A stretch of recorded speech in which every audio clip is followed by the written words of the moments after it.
मेरे प्यारे विद्यार्थियों, आप सभी को नमस्कार। मैं दिलीप शर्मा स्वागत करता हूं आप सभी का ग्लोबल कृषि कोचिंग इंस्टीट्यूट के इस यूट्यूब चैनल पर। हॉर्टिकल्चर उद्यान शास्त्र कल्टीवेशन पे आज मैं इस वीडियो सेशन पे पपाया कल्टीवेशन, पपीते की खेती के बारे में डिस्कस करूंगा। कुछ इंपॉर्टेंट क्वेश्चंस जो एग्रीकल्चर कॉम्पिटिटिव एग्जाम में देखा गया है और देखा भी जा सकता है, उन सभी पॉइंट पे डिस्कस किया जाएगा। तो ध्यान से सुनिएगा और जो पॉइंट आपको इंपॉर्टेंट लगता है उसे अपनी कॉपी में नोट करते चलेंगे। तो चलिए स्टार्ट करते हैं कल्टीवेशन पे पपीते की खेती। ठीक है, पपीते की खेती पे फर्स्टली हम बात करेंगे what is the botanical name of papaya. Papaya का जो वनस्पतिक नाम है वो केरिका पपाया है। ठीक है, तो botanical name of papaya is Carica papaya and belongs to family Caricaceae. Exam में भी पूछा जाता है, तुरंत पता चल जाएगा कि क्योंकि पपीते का जो वनस्पतिक नाम है, बॉटनिकल नेम है, वो केरिका पपाया है। तो उसके जो परिवार की बात करेंगे तो पपाया बिलोंग्स टू फैमिली केरेकेसी। पपीता केरेकेसी परिवार के अंतर्गत आता है। Very most important question, double star करेंगे, ओरिजिन प्लेस। बहुत सारे एग्रीकल्चर कॉम्पिटिटिव एग्जाम में पूछा जा चुका है कि पपीते का उत्पत्ति स्थान कहां है। तो याद रखिएगा, पपीता का जो ओरिजिन एंड नेटिव प्लेस है वो है ट्रॉपिकल अमेरिका। कौन सा है? Tropical America. And chromosome number की बात करेंगे तो इसमें गुणसूत्र संख्या होता है 2n18। ओके, अब जितना भी क्वेश्चन पूछा जाएगा, पपीता तो सभी जानते हैं, पपीता को और दूसरे नामों से जाना जाता है। यदि हम उसके अनदर नेम की बात करेंगे तो पपीते को ब्रेकफास्ट फ्रूट, ठीक है, मतलब it is also known as breakfast fruit, melon tree, backyard fruit. याद रखिएगा, backyard fruit. Okay, and wonder of tropics भी कहते हैं। मैंने आपको न्यूट्रिटिव वैल्यू पे बताया था कि जो मैक्सिमम विटामिन ए है, तो सबसे ज्यादा जो विटामिन ए है वो मैंगो में पाया जाता है, आम में पाया जाता है, और सर्वाधिक विटामिन ए की मात्रा आम में किसी भी फ्रूट में पाया जाता है, वो कौन सा है? पपाया।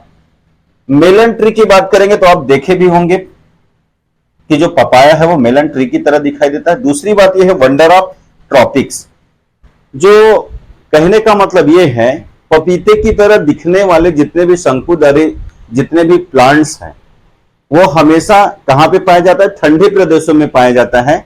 लेकिन पपीता की बात करेंगे तो ये गर्म प्रदेश की, कहने का मतलब इसी कारण इसे वंडर ऑफ ट्रॉपिक्स कहते हैं। जो पौधा ठंडे प्रदेशों में दिखाई देता है वो कहां पे दिखाई दे रहा है? गर्म जलवायु पे दिखाई दे रहा है। इसी कारण इसे साइंटिस्ट लोग वंडर ऑफ ट्रॉपिक्स कहते हैं। तो प्यारे बच्चों याद रखिएगा, ब्रेकफास्ट फ्रूट किस फल को कहा जाता है? तो आंसर दीजिएगा पपाया। मेलन ट्री किस फलदार पौधे को कहा जाता है? तब भी आंसर करिएगा पपाया। देन बैकयार्ड फ्रूट के नाम से किसे जाना जाता है? तब भी आंसर करिएगा पपाया।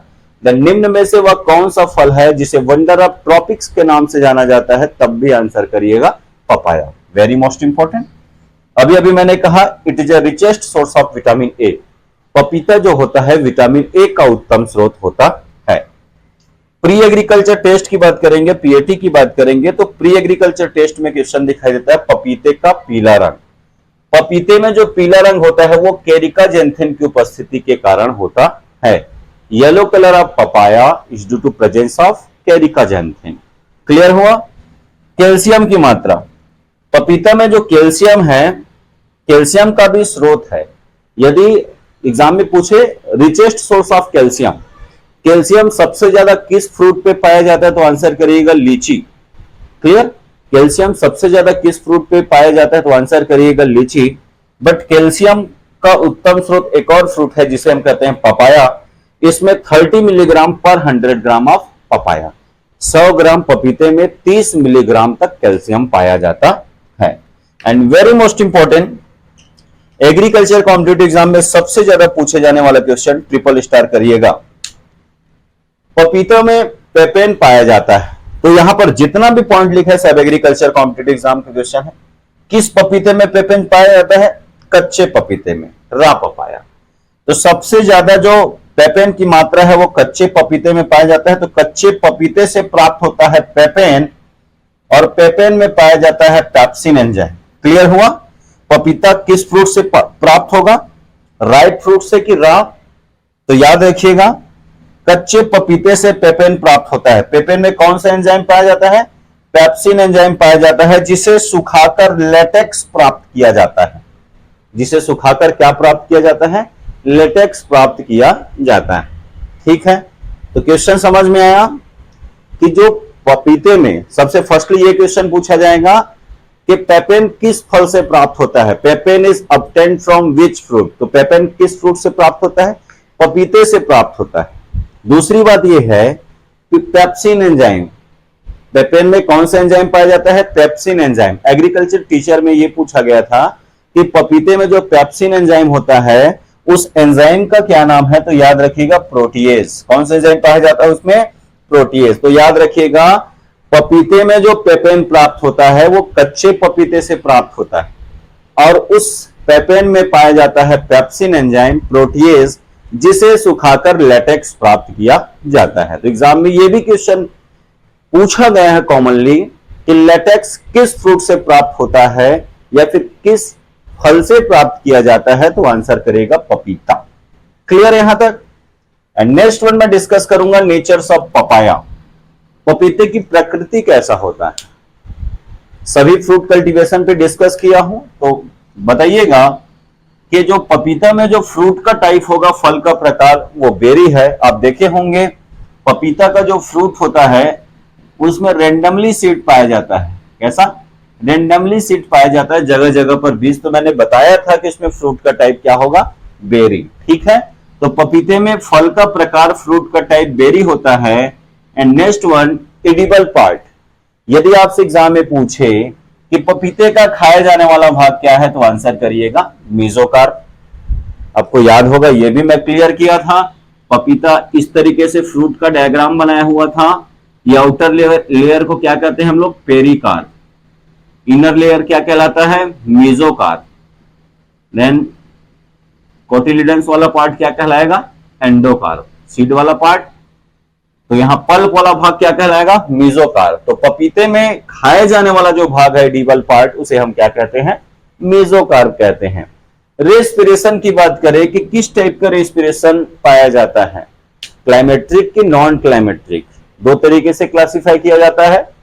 तो रेस्पिरेशन जो होता है क्लाइमेट्रिक, क्लाइमेट्रिक कहने का मतलब यह है कि पपीते में ड्यूरिंग मैच्योरिटी इसका रेस्पिरेशन रेट क्या हो जाता है? बढ़ जाता है। तो जिन फलों में परिपक्वता के समय श्वसन दर बढ़ जाता है, उन सभी फलों को क्लाइमेट्रिक फ्रूट कहते हैं। And very most important point, triple star करेंगे कि पपीते में किस प्रकार का पॉलिनेशन, परागण पाया जाता है। तो पपीते में होता है क्रॉस पॉलिनेशन। क्या होता है? क्रॉस पॉलिनेशन, पर परागण पाया जाता है। Then very most important point, बाकी सभी में देखिए पॉलिनेशन की बात करेंगे तो पॉलिनेशन जो मोस्ट ऑफ द क्रॉप, जितने भी फसल है उसमें ज्यादातर इंसेक्ट होंगे या फिर हनी भी होगा। लेकिन पपीते में जो पॉलिनेशन है वो किसके द्वारा? हवा के द्वारा होगा। इसी कारण एग्जाम में फिर से क्वेश्चन पूछा जाता है कि वह कौन सी फ्रूट क्रॉप है जिसमें पॉलिनेशन एनेमोफिलस होता है। क्लियर? जिसमें हवा के द्वारा पॉलिनेशन होता है, विंड के थ्रू पॉलिनेशन होता है, उसे एनेमोफिलस कहते हैं। तो याद रखिएगा, पपीते में पॉलिनेशन, परागण, क्रॉस पॉलिनेशन, पर परागण पाया जाता है। और पपीते में पॉलिनेशन, पॉलिनेटर क्या है? एयर है, हवा है। इसी कारण इसे एनेमोफिलस प्लांट भी कहते हैं। रही बात इन्फ्लोरोसेंस का, तो पपीते के पुष्प क्रम को सैलेटरी प्रकार का इन्फ्लोरोसेंस पाया जाता है। And next one, climatic condition. पपीता किस जलवायु का पौधा है? ट्रॉपिकल। ओके, पपीता उष्ण जलवायु का पौधा है। अब बात करेंगे पपीते में। पपीते में क्या होता है, यदि आप पपीते का खेती करते हैं, यदि वहां पे वाटर लॉक्ड कंडीशन, जल भराव की समस्या पाई जाती है, तो वहां पे पपीते का खेती नहीं किया जा सकता, ऐसा कह सकते हैं। कैसे? तो यहां से किस तरीके से क्वेश्चन पूछा जाएगा कि वह कौन सी फ्रूट क्रॉप है जो वाटर लॉक्ड कंडीशन के लिए वेरी सेंसिटिव होता है। मतलब which of the following fruit is very sensitive to water logged condition, जल भराव के प्रति सर्वाधिक संवेदनशील होते हैं। तो आंसर करेगा पपीता। क्लियर हुआ यहां पे? ओके। 3 से 4 बहुत ही मोस्ट इंपॉर्टेंट पॉइंट और दिया हुआ है यहां पे। सर्वाधिक उत्पादक राज्य, बहुत सारे एग्रीकल्चर कॉम्पिटिटिव एग्जाम में पूछा जा चुका है कि भारत का वह कौन सा राज्य है जो पपीते का सर्वाधिक उत्पादन करता है। तो maximum papaya producing state of India, तो आंसर करिएगा आंध्र प्रदेश। ठीक है, भारत के आंध्र प्रदेश राज्य में पपीते का सर्वाधिक उत्पादन होता है। तो याद रखिएगा, maximum papaya producing state of India Andhra Pradesh. ठीक, and very most important, PAT से लेकर सभी एग्रीकल्चर कॉम्पिटिटिव एग्जाम में पूछा जा चुका है कि डायोसियस, निम्न में से डायोसियस फलदार पौधा कौन सा है। तो डायोसियस फलदार पौधा कौन सा है, पपीता। होता क्या है, क्या होता है, जब किसी एक पौधे पर मेल और किसी दूसरे पौधे पर फीमेल, तो जब नर व मादा पुष्प अलग अलग पौधे पर पाया जाता है, the male and female flower found in separate plants, जब नर व मादा ऑर्गन्स जब अलग अलग पौधे पर पाया जाता है तब उसे हम क्या कहते हैं, डायोसियस कहते हैं। इसी कारण एग्जाम में पूछे कि निम्न में से डायोसियस फलदार पौधा कौन सा है, तो आंसर करिएगा पपाया। क्लियर। तो मेल और फीमेल प्लांट्स अलग अलग होते हैं। यदि फीमेल ही प्लांट्स होंगे, मेल प्लांट्स वहां पे नहीं होंगे, तो वहां पे पोलिनेशन नहीं हो पाएगा, और पोलिनेशन ना होने की वजह से वहां पे प्लांट्स पे फ्रूटिंग नहीं हो पाता है। इसी कारण बहुत ही वेरी मोस्ट इंपॉर्टेंट क्वेश्चन कि फ्रूट ऑर्चर्ड में, बगीचे में मेल प्लांट्स, नर पौधे की संख्या कितने प्रतिशत रखनी चाहिए। तो याद रखिएगा, बगीचे में 10% तक मेल प्लांट्स नर पौधे को लगाना चाहिए। यहां तक सभी को क्लियर हुआ। इसके बाद एक एक पॉइंट को मैं आपसे डिस्कस करूंगा जो आपके एग्रीकल्चर कॉम्पिटिटिव एग्जाम में पपीते की खेती से संबंधित जितने भी क्वेश्चन होंगे। Okay, improved variety of papaya, पपीते के उन्नत किस्में। आइए देखते हैं कि एग्जाम में पपीते की उन्नत किस्मों से, इम्प्रूव्ड वैरायटी से किस तरीके से एग्जाम में क्वेश्चन पूछा जाता है। ठीक है, तो मैंने अभी भी बताया कि papaya is a dioecious. Dioecious means नर और मादा, मेल एंड फीमेल जो फ्लावर ऑर्गन्स है वो अलग अलग पौधे में पाया जाता है। लेकिन इसमें जो वैरायटी है ये दो तरीके से, एक है गैनोडायोसियस और दूसरा क्या है, डायोसियस। तो फर्स्टली यही क्वेश्चन पूछा जाता है कि पपीते की गाइनोडायोसियस किस्में कौन सा है और पपीते की डायोसियस किस्में कौन से हैं। गाइनोडायोसियस फ्लावर बायोलॉजी पे मैंने आपको पढ़ाया है। गाइनोडायोसियस मींस ये होता है जब किसी भी प्लांट्स पे एक फ्लावर बाइसेक्सुअली हो और दूसरा फ्लावर मेल हो, तो जब किसी भी पौधे पर एक उभयलिंगी पुष्प हो, दूसरा मेल फ्लावर हो, तो उसे बोलते हैं गाइनोडायोसियस। ठीक है, तो गाइनोडायोसियस के लिए मैंने ट्रिक तैयार किया है DMC3TSS।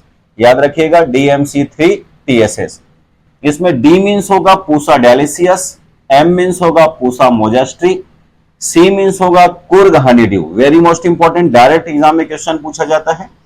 कुर्ग हनीड्यू किसका किस्म है, तो याद रखिएगा पपीते का किस्म है। क्लियर।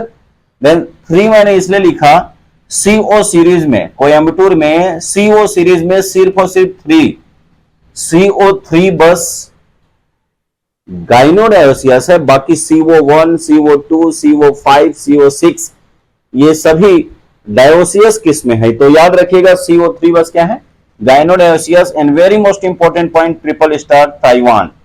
एग्जाम में क्वेश्चन पूछा जाएगा कि पपीते की रेड पल्प वैरायटी कौन सा है, पपीते की लाल गुदे वाली किस्म कौन सा है, तो याद रखिएगा ताइवान। टी का क्या होगा, ताइवान। एंड एस मींस होगा Surya. And last sunrise solo, ये भी triple star.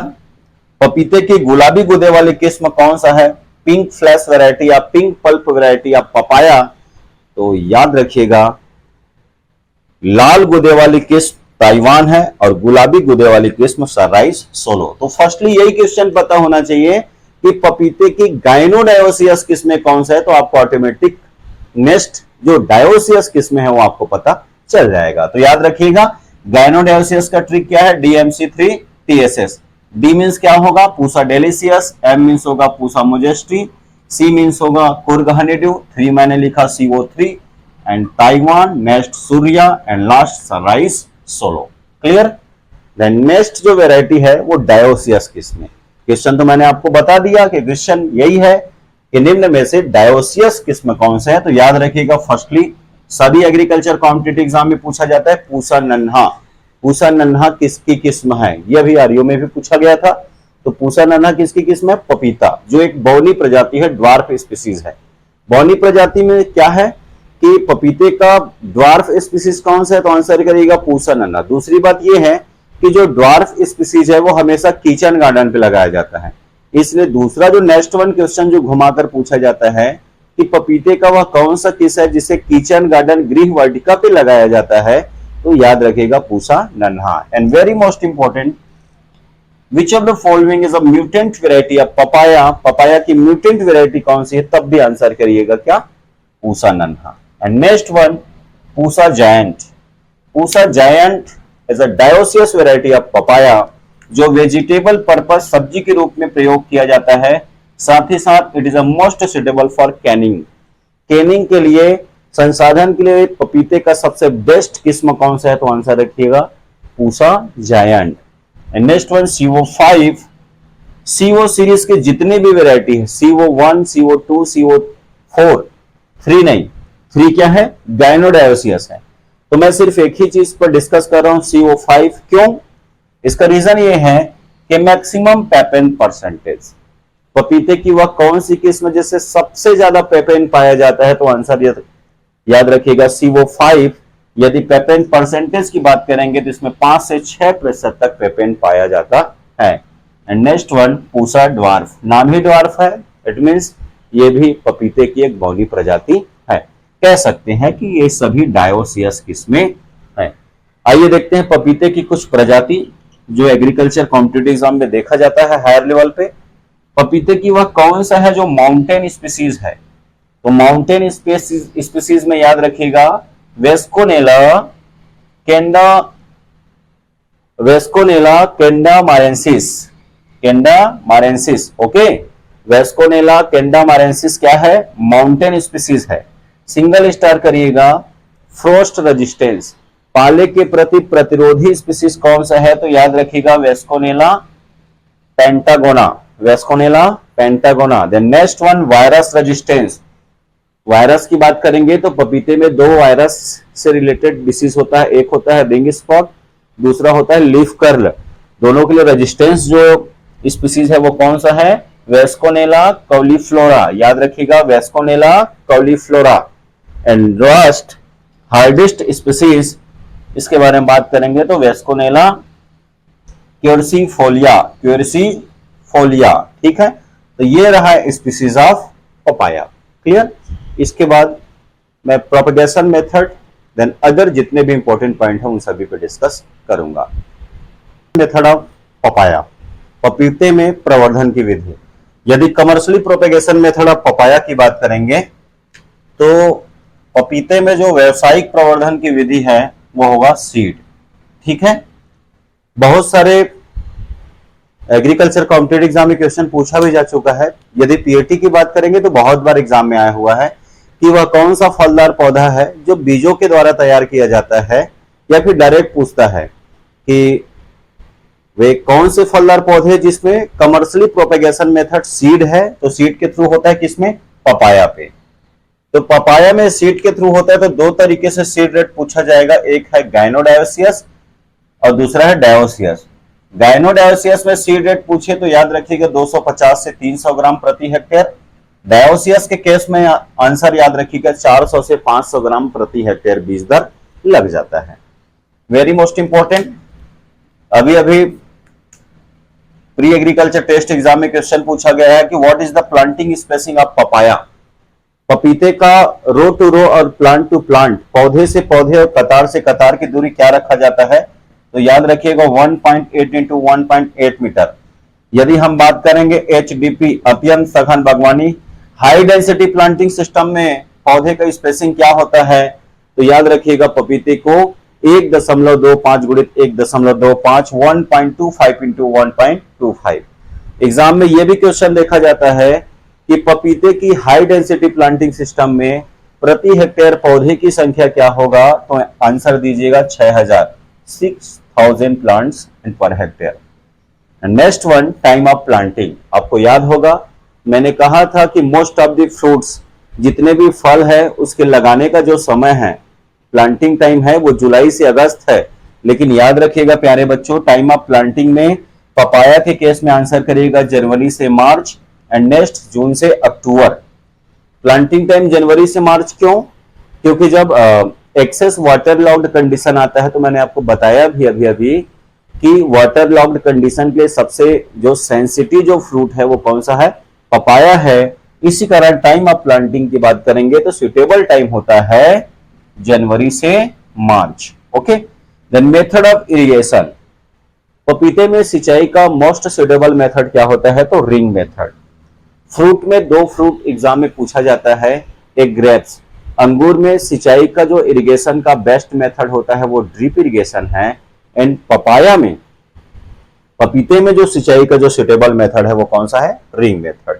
And next one, yield की बात करेंगे। पपीते से उपज कितना प्राप्त होता है? तो पर प्लांट की बात करेंगे तो पपीते में लगभग 40 से 50 फल प्रति पौधा प्राप्त हो जाता है। यदि हम वेट की बात करेंगे तो 25 से 40 किलोग्राम 25 टू 40 केजी पर प्लांट्स फ्रूट हमें प्राप्त हो जाता है। स्टोरेज टेम्परेचर की बात करें तो पपीते को 8 से 10 डिग्री सेल्सियस तापक्रम पर आसानी से भंडारित किया जा सकता है।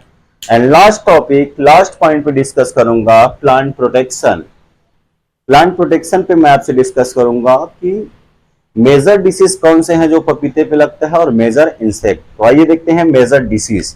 ये तीनों डिसीज बहुत ही मोस्ट इंपॉर्टेंट है। Firstly damping off. क्वेश्चन यही है कि डैम्पिंग ऑफ किस फ्रूट का मेजर डिसीज है? वैसे तो सब्जियों के नर्सरी स्टेज पे, मतलब वेजिटेबल के नर्सरी स्टेज का मेजर डिसीज कौन सा है? Damping off. जो रेनी सीजन पे आता है तभी हम वहां पे रिस बेड का वहां पे क्या करते हैं? फॉर्मेशन, निर्माण करते हैं। ठीक है, तो पपीते का जो मेजर डिसीज कौन सा है? Damping off. Damping off is caused by fungus. पपीते में डैम्पिंग ऑफ किसके कारण से होता है? फंगस। यदि हम उस फंगस की बात करेंगे तो पिथियम अफेरिडर्मेटम फंगस के कारण होता है। And next one disease is leaf curl. याद है, लीफ कर्ल वेजिटेबल पे किसमें लगता है? मिर्ची में। ठीक है, leaf curl is major disease of which vegetable पूछे तो chilli, but leaf curl is major disease of which fruit crop? तो आंसर करिएगा papaya. And leaf curl is caused by virus. And very most important question, vector insect is white fly. याद रखिएगा, पपीते में leaf curl virus के कारण होता है और इस रोग का जो वेक्टर इंसेक्ट है वो कौन सा है? White fly. वेक्टर मतलब क्या? वेक्टर मींस ये जो किसी भी डिसीज के पैथोजन को एक प्लांट से दूसरे प्लांट पे पहुंचाने का काम करता है। Clear? And next, ring spot. Ring spot disease is caused by virus, लेकिन यहां पे ध्यान रखिएगा पपीते में जो रिंग स्पॉट का वेक्टर इंसेक्ट है, वाहक कीट है, वो एफिड है। क्लियर? तो याद रखिएगा, damping off, leaf curl and ring spot is a major disease of papaya. ये सभी पपीते में लगने वाले रोग हैं। Next point, major insect. पपीते में मेजर इंसेक्ट की बात करें तो ज्यादातर आपको एफिड दिखाई देगा या फिर व्हाइट फ्लाई, लेकिन याद रखिएगा कि पपीते का जो मेजर इंसेक्ट है वो कौन सा है? एफिड है। ओके, तो ये रहा प्यारे बच्चों कल्टीवेशन ऑफ पपाया, पपीते की खेती। पपीते की खेती से रिलेटेड जितने भी मोस्ट इंपॉर्टेंट क्वेश्चन हैं उन सभी पॉइंट पे मैंने डिस्कस किया। यदि ये वीडियो अच्छी लगे तो इसे ज्यादा से ज्यादा शेयर करेंगे और हमारे इस YouTube चैनल को सब्सक्राइब करें। धन्यवाद।